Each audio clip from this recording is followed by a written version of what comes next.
Tem novidade importante também no São Paulo em relação a reforços, últimas de mercado, bastidores, finanças e muito mais. Fala aí pessoal, sou Jorge Nicola, bem-vindos a mais um vídeo do canal, sempre bom ter vocês por aqui. Sem perder tempo, pedir para deixar like, se inscrever no canal e ativar as notificações.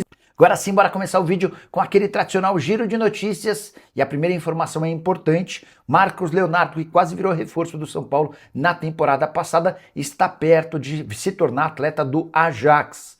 Operação de compra junto ao Al Hilal por 25 milhões de euros, a gente está falando de quase 150 milhões de reais. A Fiorentina e o Porto eram outros interessados no centroavante, revelado no Santos e com enorme potencial. E o São Paulo vai pagar quase 18 milhões de reais por um volante que é reserva no Botafogo. Com um detalhe importante, São Paulo tem sido super austero na contratação de reforços, se comprometendo a não gastar dinheiro, mas abriu-se uma exceção em relação a Newton, que já tem 26 anos de idade e não consegue se firmar no Botafogo. Confesso que eu não consegui entender essa operação comandada por Arrima Assis e Rafinha. O Newton tem, na atual temporada, 12 partidas como titular, 6 jogos em que ele sai do banco como reserva e outros 12 em que ele vai para o banco e nem é utilizado. Ou seja, no ano de 2026, o Newton, que vai custar quase 18 milhões de reais ao São Paulo, atuou por 12 partidas como titular e em 18 esteve na condição de reserva. Desses 18, em 12 ele nem sequer saiu do banco. E é esse atleta que o São Paulo se comprometeu a pagar quase 18 milhões de reais. A única chance de o São Paulo não precisar desembolsar essa grana é se, até dezembro, o Botafogo e o Ferrarese conseguirem se acertar para que o Ferrarese fique em definitivo. Nesse caso, o Ferrarese ficaria por lá em definitivo, o Newton ficaria no São Paulo em definitivo e nenhum dos clubes pagaria dinheiro.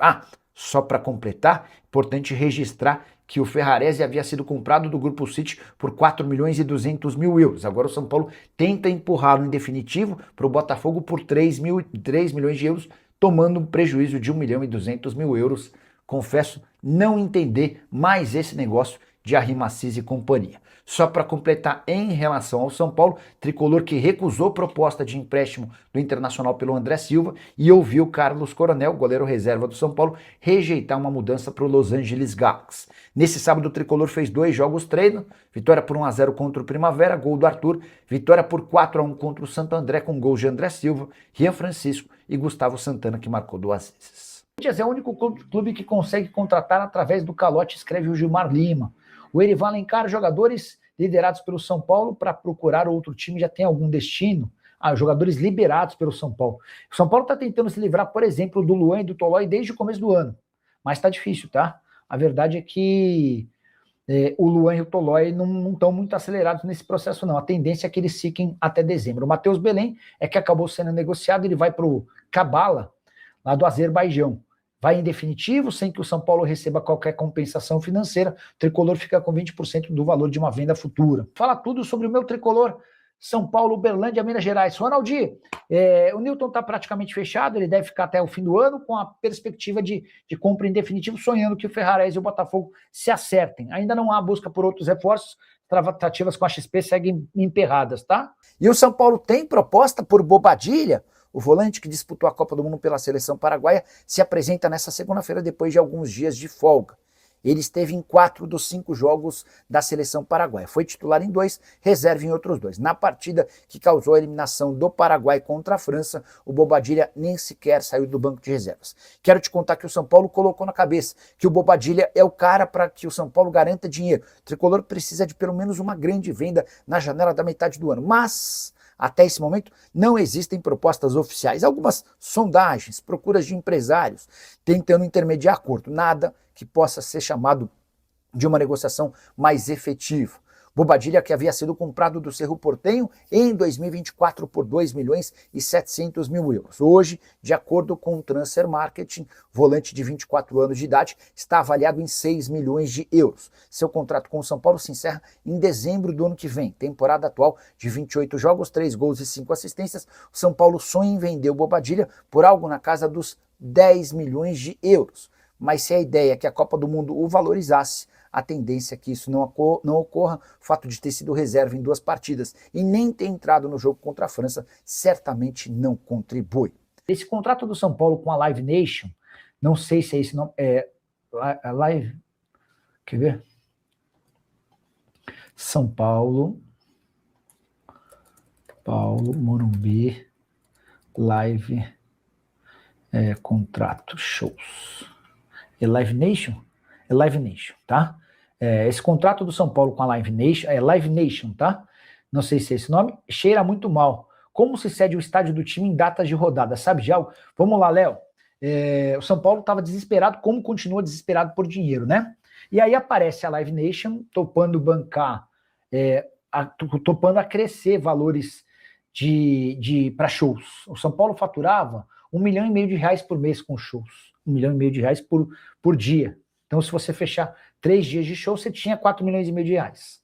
Só que o São Paulo, nessa negociação com a Live Nation, além de conseguir uma antecipação, o São Paulo conseguiu que, com o aluguel do estádio, mais comidas e bebidas, esse valor por data de show chegasse a R$4,5 milhões. Então, se você fecha o estádio por 20 dias no ano, você tem R$90 milhões. Né? Seriam 45 se fossem 10, R$90 milhões. Tenta pegar R$90 milhões com bilheteria de jogos, com bilheteria líquida. Se o São Paulo fatura R$1 milhão por jogo, líquido, você precisaria de 90 jogos e você não faz 90 jogos no ano. Enfim, quando você está muito desesperado por dinheiro, qualquer acordo é bem-vindo. O acordo com a Live Nation me parece bom do ponto de vista financeiro, mas é péssimo do ponto de vista esportivo, porque sem o Morumbi o São Paulo perde bastante força. O que você prefere? Trazer dinheiro para o caixa para pagar, por exemplo, os salários atrasados, para pagar eventualmente problemas que surgiram e vão te permitir eventualmente melhorar o time ou não? Mas eu entendo a tua opinião e a tua posição, tá bom?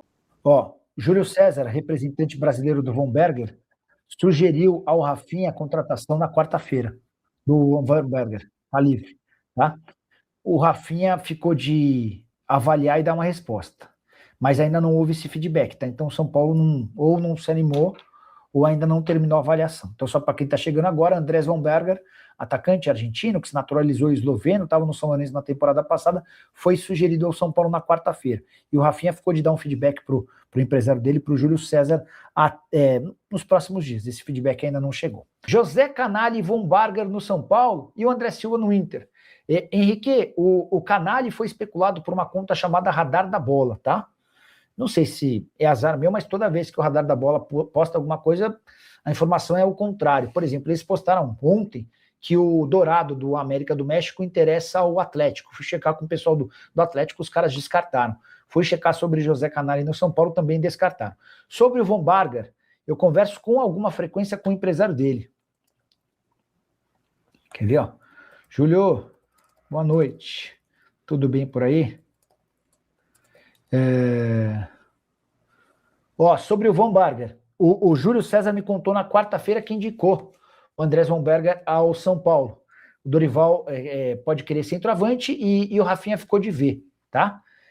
Vou ver se tem alguma atualização sobre essa sugestão. Mas, de fato, o Júlio César, que é empresário do Von Berger no Brasil, o sugeriu na quarta-feira. Importante contar que o Andrés Von Berger é um centroavante que estava no São Lourenço, ele é argentino, que se naturalizou esloveno, temporada passada de altos e baixos, é um jogador mais de referência, aquele 9 mais paradão. Enfim. Que mais? Nicola Maciz enganou a torcida do São Paulo. Ô, Lucas, eu acho que o torcedor do São Paulo é que se empolgou demais com o Maciz, cara. O cara sempre foi o vice do Júlio Casares, cara. Vocês queriam se apegar a uma figura nova e acharam que o cara era o cara. O que ele tinha feito pelo São Paulo? Enfim. Então é isso aí, pessoal. Ficamos com o giro de notícias do São Paulo. Notícias atualizadas do nosso tricolor paulista. O que você achou?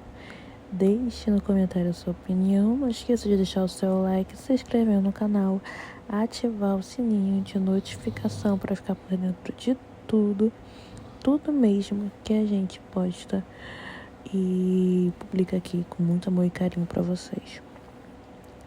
Muito obrigada por assistir até aqui. Dá uma olhada no nosso YouTube Shopping. Se você gostou desse vídeo, lá tem diversos produtos do São Paulo e vocês vão gostar, acredito que vão gostar. É seguro, o link vai te direcionar diretamente para o aplicativo e ainda vai ajudar bastante o nosso canal. Um grande abraço, até a próxima. Tchau, tchau.